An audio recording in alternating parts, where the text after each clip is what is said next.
The Interstellar Combat Classification Commission had been ranking species for approximately 4,000 standard galactic cycles, and in all that time, they had never encountered a species quite so paradoxically constructed as humans. The Commission operated from a floating facility above the neutral planet of Vex Prime, a world chosen specifically because it belonged to no one and offended everyone equally with its aggressively beige landscape. Here, in corridors of polished titanium and synthesized crystal, bureaucrats from 67 different species spent their days categorizing the galaxy's inhabitants into neat little threat assessment boxes. Humans had been placed in Category 7, Potential Threat Level Minimal. The official designation read, physically adequate for basic survival, prone to emotional decision-making, lacks natural defensive capabilities. Unofficially, the more colorful assessors called them the adorable murder apes who somehow made it to space despite having all the natural advantages of wet tissue paper. It was not entirely without merit, this assessment. Humans lacked the chitinous armor of the Krexith warriors. They did not possess the electric biodischarge of the Volnari shock troops. Their bones broke with disappointing ease compared to the silicon-based skeletons of the Drex people. They had no venom, no claws worth mentioning, no ability to regrow lost limbs, and their reaction time, while decent, fell somewhere in the middle of the galactic average. They were, by all objective measurements, extraordinarily ordinary, which made the scene unfolding in the Commission's main reception hall all the more entertaining to the staff on duty. A human woman stood at the registration counter, her identification displaying the name that the clerk immediately forgot because he was too busy trying not to laugh. She was not particularly tall by human standards, which made her positively diminutive by galactic ones. She wore simple, dark clothing that suggested function over fashion, and her black hair was pulled back in a manner that suggested she had more important things to worry about than aesthetics.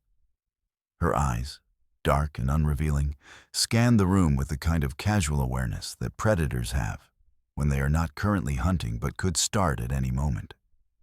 The clerk, a Zelthian with 4 arms and an unfortunately pronounced superiority complex, processed her application with barely concealed amusement.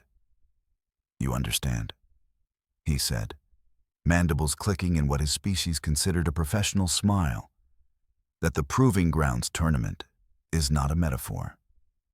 Participants have died, frequently." "I read the waiver," she replied, her voice carrying that particular human quality that always unsettled other species, complete calm in the face of obvious danger. "And you still wish to participate? Representing Earth?" The way he said Earth made it sound like a particularly unimpressive brand of cleaning product. "That is why I am here, yes." The clerk's forearms moved in a gesture that translated roughly to, "Your funeral, tiny death wish creature." He stamped her registration with perhaps more force than necessary. "Arena 7, 3rd rotation, tomorrow at Zenith. Try not to die too quickly. The crowds do enjoy a show." She took her registration chip and walked away, leaving the clerk to immediately turn to his colleague and begin the inevitable gossip about the human who thought she could fight. The Proving Grounds tournament was, in the grand tradition of civilizations with too much time and resources, both completely unnecessary and absolutely essential. It had started 600 cycles ago as a way to settle territorial disputes without actual warfare. Over time, it had evolved into something between a sporting event, a diplomatic function, and a very public demonstration of why certain species should never be trifled with. It was held annually, drew competitors from across known space, and had, on 3 separate occasions, prevented actual wars by allowing representatives to beat each other senseless in a controlled environment instead. The tournament took place in a massive spherical arena that could reconfigure itself into any terrain imaginable. Desert wastelands, frozen tundras, zero-gravity void spaces, underwater labyrinths, all could be generated at the touch of a button. The arena was surrounded by hovering viewing platforms where thousands of spectators could watch the carnage in real time while enjoying overpriced refreshments and placing bets that would make a casino operator weep with joy. This cycle's tournament had drawn particular interest because of the competitors. There was Thorax the Unyielding, a Krexith warrior standing 3 meters tall with natural armor plating that had never been breached in 47 documented battles. There was Zefina of the Third Moon, a Volnari whose electric attacks could incapacitate most species before they got within striking distance. There was Gurmath the Breaker, whose species possessed 6 limbs and a skeletal structure that made them nearly impossible to grapple. And then there was the human. The betting pools had already formed. The odds on the human surviving past the first round were astronomical, and not in a good way. Most bookmakers were offering them as a novelty bet, something to make the whole affair more entertaining. A few spectators placed small wagers on her lasting more than 30 seconds, purely for the humor value. In the competitors' preparation area, a space that resembled a very aggressive waiting room, the human sat alone on a bench designed for beings twice her size. Around her, other fighters prepared in their various ways.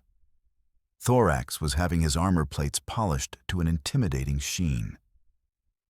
Zefina meditated while small arcs of electricity danced between her fingers. Gurmath was engaged in what appeared to be interpretive dance, but was actually a series of complex stretching exercises. None of them spoke to the human. To speak to her would be to acknowledge her as a legitimate competitor. And none of them were quite willing to extend that courtesy to a species currently ranked below moderately dangerous space fauna. A Drex observer, her crystalline body refracting light in patterns that indicated deep academic interest, stood near the preparation area taking notes. She was part of a research team studying combat effectiveness across species, and the human's presence represented a fascinating data point. Humans possess approximately 60% of the muscle density of a Krexith warrior, she announced to her recording device, not particularly caring who heard. Their bone structure, while adequate for their homeworld's gravity, shows vulnerability to impact stress that would barely register to more robust species. Their reaction time averages 0.73 seconds, placing them in the 42nd percentile galactically. They have no natural weapons, no armor, no specialized combat adaptations beyond a somewhat efficient cardiovascular system and opposable thumbs. The human did not react to this analysis. She simply sat, breathing slowly, eyes half closed. Furthermore, the Drex continued, warming to her subject, humans demonstrate a curious psychological trait. They become emotionally attached to outcomes, which clouds tactical judgment. They feel pain acutely and lack the biological mechanisms to suppress it effectively. In summary, they are, from a combat perspective, a species that survived predation through tool use and group coordination rather than individual prowess. You done? The human asked quietly, not opening her eyes. The Drex researcher's crystalline structure flickered with surprise. I was merely stating observable facts. Observe quieter. The first match of the day was between 2 species no one had expected to advance far, a Tolmari blade dancer and a Zen assault specialist. The arena had been configured into a rocky terrain with varying elevation, the better to test adaptability. The fight lasted 6 minutes and involved a level of violence that had the crowd roaring approval. The Zen won, but barely, and had to be carried out on a medical hover platform. The second match featured Zefina, who dispatched her opponent in under 2 minutes with a display of electrical devastation that left scorch marks on the arena floor. The crowd loved it. The betting odds on her winning the entire tournament shortened considerably. The third match was Thorax versus a Quellan warrior known for acidic secretions that could melt through most materials. The fight was brutal, efficient, and ended with Thorax standing victorious, while medical teams rushed to save the Quellan from their own leaked acid. Thorax raised all 4 arms in triumph, his armor barely scratched, and the crowd's approval shook the viewing platforms. Then came the announcement that made the entire arena pause. Next match, exhibition bout, competitor designation, human, Terra, Earth. The announcer managed to inject an impressive amount of skepticism into the word human. Versus Vexthor the Unstoppable, Yarix, Gamma Sector. The crowd's reaction was immediate and predictable. Laughter rippled through the viewing platforms. Several species began placing joke bets with amounts so small they barely registered in the official system.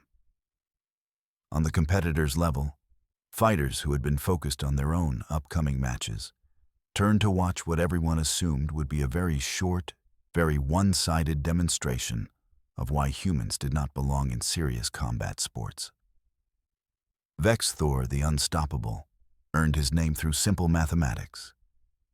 He had fought in 93 sanctioned matches and won 93 times. His species, the Yarix, were built like biological tanks, standing 2.5 meters tall with dense muscle tissue wrapped around a skeleton that had redundant structural supports. They had evolved on a high-gravity world where everything wanted to kill everything else, and natural selection had created a species that was very, very good at not dying. Vexthor entered the arena to thunderous applause. He was, objectively, a magnificent specimen. His gray-green skin bore the scars of countless battles worn like badges of honor. His 4 arms each ended in hands that could crush steel. His eyes, small and deep-set, held the confident gaze of someone who had never experienced defeat and had no intention of starting now.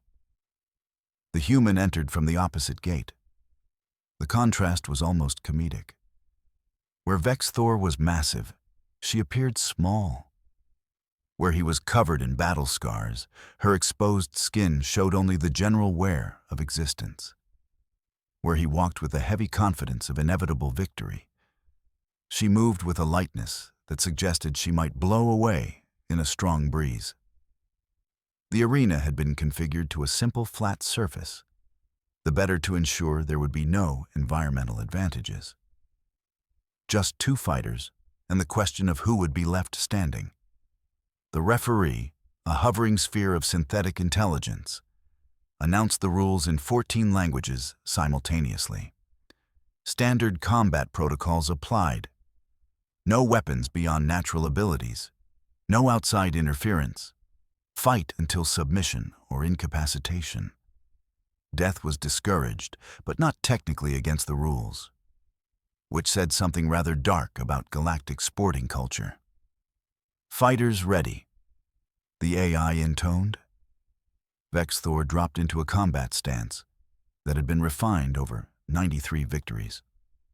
All 4 arms positioned for maximum offensive and defensive capability. Weight distributed perfectly for explosive movement, every muscle primed for violence. The human simply stood, hands at her sides, weight on the balls of her feet. Begin. What happened next would be analyzed, dissected, replayed, and argued about for the next 100 standard cycles. Vexthor moved first, because of course he did. His strategy was simple and had worked 93 times before. Close distance rapidly, overwhelm with superior reach and strength, end the fight before the opponent could formulate effective defense. He crossed the 10 meters between them in under 2 seconds, 4 arms already reaching to grab, strike, crush, whatever would be necessary to add a 94th victory to his record. The human did not run. She did not dodge backward. She moved forward, inside his reach, her body shifting in a way that seemed to violate basic physics as she flowed around his grasping arms like water flowing around stone. And then she struck. It was a single motion, economical to the point of elegance. Her right arm moved in an arc that began at her hip, traveled through her rotating torso, accelerated through her extending shoulder, and terminated with her fist, making contact with a specific point on Vexthor's neck, just below the angle of his jaw. The sound was not impressive. No dramatic crack, no thunderous impact, just a solid thunk, like a hammer striking hardwood. Vexthor's forward momentum stopped instantly. All 4 of his arms went limp. His eyes rolled back in his head with an expression that suggested his brain had just received information it did not know how to process. His legs, those powerful, never-defeated legs, suddenly decided they no longer wished to support his considerable weight. He fell. Not slowly, not dramatically. He simply dropped like someone had cut his power cable. 300 kilograms of undefeated Yarik's warrior hit the arena floor with a sound that made several spectators wince in sympathetic pain. The entire arena went silent. The referee's hovering sphere bobbed uncertainly, as if it too could not quite believe what its sensors were telling it. The human stood over Vexthor's unconscious form, breathing steadily, looking neither surprised nor particularly pleased. She had the expression of someone who had just completed a routine task, like taking out the trash or filing a report. 5 seconds passed, then 10. Vexthor did not move.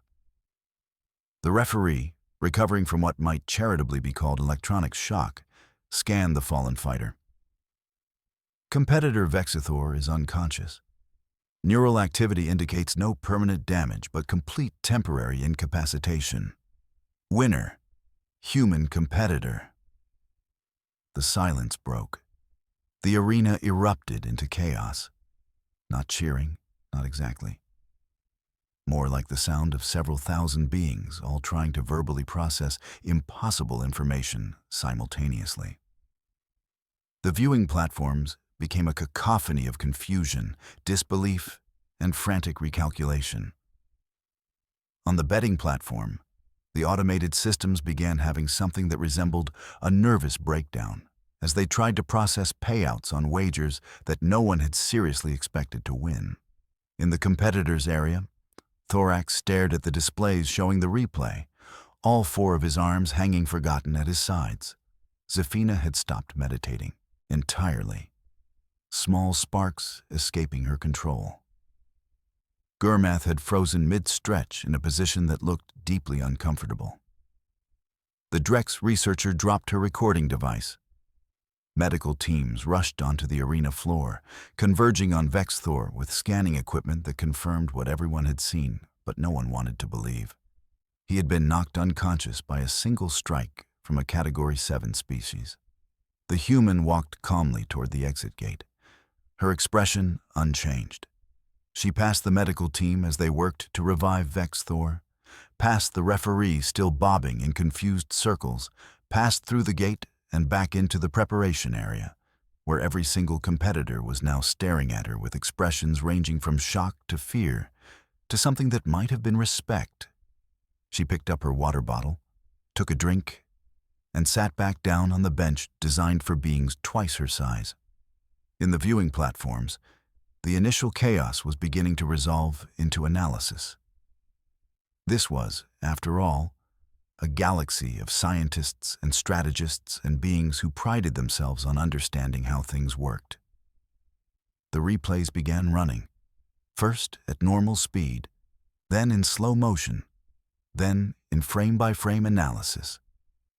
The Drex researcher, having recovered her device and her composure, was already recording. Reviewing strike mechanics. human competitor demonstrated precise anatomical knowledge. Strike targeted vagus nerve cluster, inducing immediate neural shutdown. Force distribution suggests understanding of biomechanical principles beyond Category 7 assessment parameters. On another platform, a Krexith combat analyst was reaching similar conclusions. She did not strike hard. She struck precisely. The human understanding of biology is apparently more weaponized than we assumed. A Volnari physicist chimed in. Energy efficiency ratio is unprecedented. She used minimal force for maximum effect. We have been optimizing for power. They have been optimizing for economy. The betting platforms, having recovered from their computational fit, began adjusting odds with a desperation that suggested several bookmakers were going to have a very bad quarterly report. The humans' odds of advancing to the next round had gone from astronomical long shot to legitimate contender in the span of approximately 15 seconds. In the medical bay, Vex Thor regained consciousness with the confused expression of someone waking from unexpected sleep in a very wrong location. The medical team informed him that he had been knocked out in under 3 seconds by a human. His response, translated from Yarix, was unsuitable for public broadcast. The tournament continued, because tournaments do not pause for existential crises, even species-wide ones. The human advanced through the brackets with the same calm efficiency she had demonstrated in her first fight. Each match followed a similar pattern. Opponent underestimates, opponent attacks, human moves with that flowing efficiency, single strike, opponent falls. She varied her targets, demonstrating what several analysts described as uncomfortably comprehensive knowledge of galactic anatomy. Nerve clusters, joint structures, pressure points that most species did not even know they had, all targeted with surgical precision.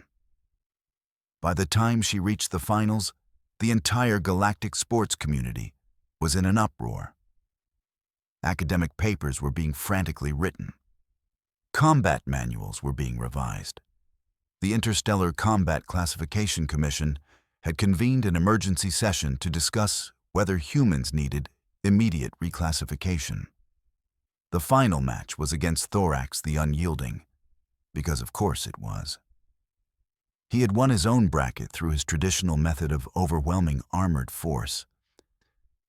He stood in the arena, looking across at the human who had suddenly become the most terrifying Category 7 species anyone had ever encountered. "I have watched your matches," Thorax said, his voice carrying the grinding quality of stones moving. "You fight with knowledge, not strength." "Yes," the human replied simply. "My armor has never been breached." "I know. You cannot strike what you cannot reach." "We will see." The referee began the match. Thorax did not charge blindly this time. He had learned from watching. He approached carefully, arms ready, armor positioned. He would not give her the openings others had provided. He would be patient, cautious, and overwhelming when opportunity arose. The human waited, hands at her sides, patient as stone. They circled, Thorax looking for an opening that would not leave him vulnerable. The human simply watching with those dark, unrevealing eyes. Then Thorax attacked. A carefully controlled strike designed to force her to dodge into a vulnerable position. His upper right arm lashed out with controlled power. The human moved, but not backward. She moved into the strike, her left arm coming up to redirect his force rather than oppose it, using his own momentum to spin herself inside his guard, while her right hand made contact with his wrist, not striking, just touching.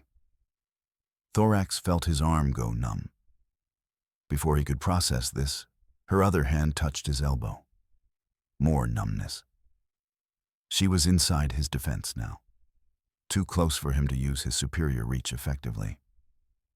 Her hands moved in a rapid sequence, touching points on his arms, his shoulders, his torso, each touch precise and exactly calibrated. Thorax realized, with the dawning horror of inevitable defeat, that she was not trying to breach his armor.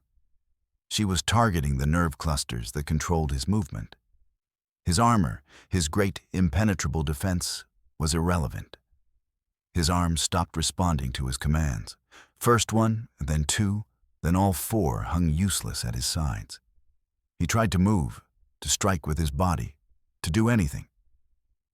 But she touched his hip, his knee, his ankle. His legs folded.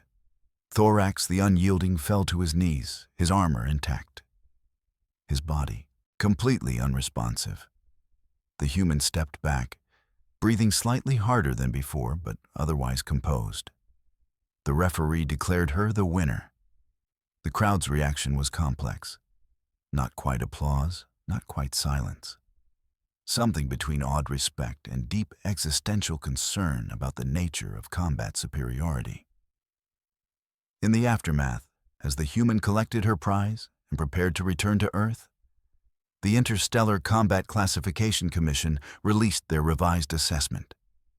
Humans had been moved from Category 7 to Category 2, Potential Threat Level Extreme.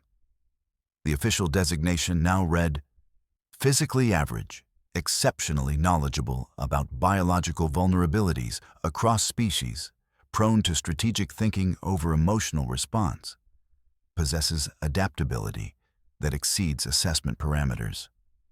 Unofficially, the more honest assessors called them the terrifying apes who apparently spent their entire evolutionary history learning exactly where to hit things, and we should probably never make them angry.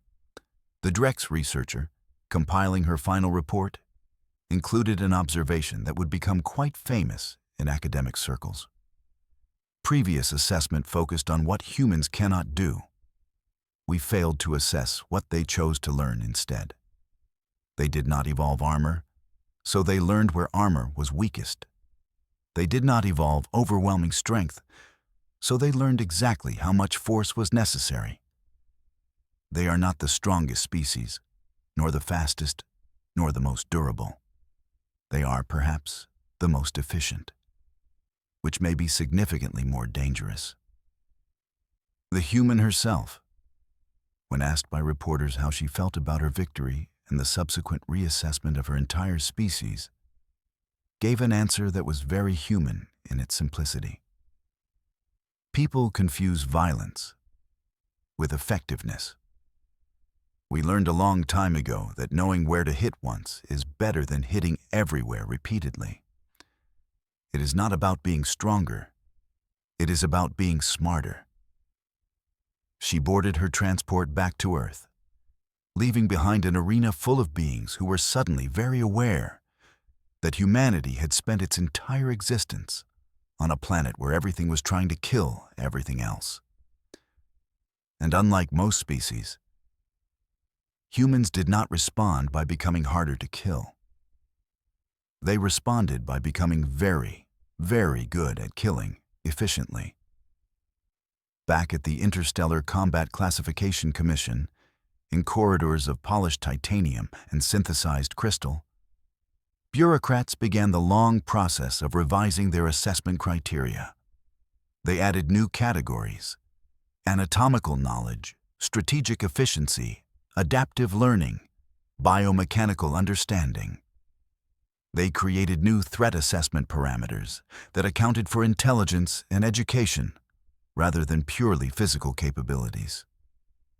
And in the quiet moments, when the bureaucrats gathered in break rooms and exchanged stories, they spoke in hushed tones about the human who had won a tournament, not through strength or power or natural advantage, but through the simple, terrifying efficiency of knowing exactly where to strike once. The galaxy, it turned out, had underestimated humans for a very simple reason. They had been measuring the wrong things entirely. They had assessed humans as they would assess any species, looking for natural weapons and defensive capabilities and raw physical power. What they failed to understand until a tournament and 7 defeated opponents later, was that humans had something far more dangerous than natural weapons. They had the patient, methodical, terrifying ability to study every other species' weaknesses and remember them until needed. It was not about being the strongest. It had never been about being the strongest. It was about being the species that noticed that every other species had a very specific place they did not want to be hit. And humans were very, very good at remembering such things. The officials at the Combat Classification Commission updated their files, adjusted their threat assessments, and tried to ignore the uncomfortable realization that humans had probably known exactly how dangerous they were all along. They just had not bothered to mention it until someone gave them a reason to demonstrate. Which, when one thought about it, was perhaps the most unsettling thing of all.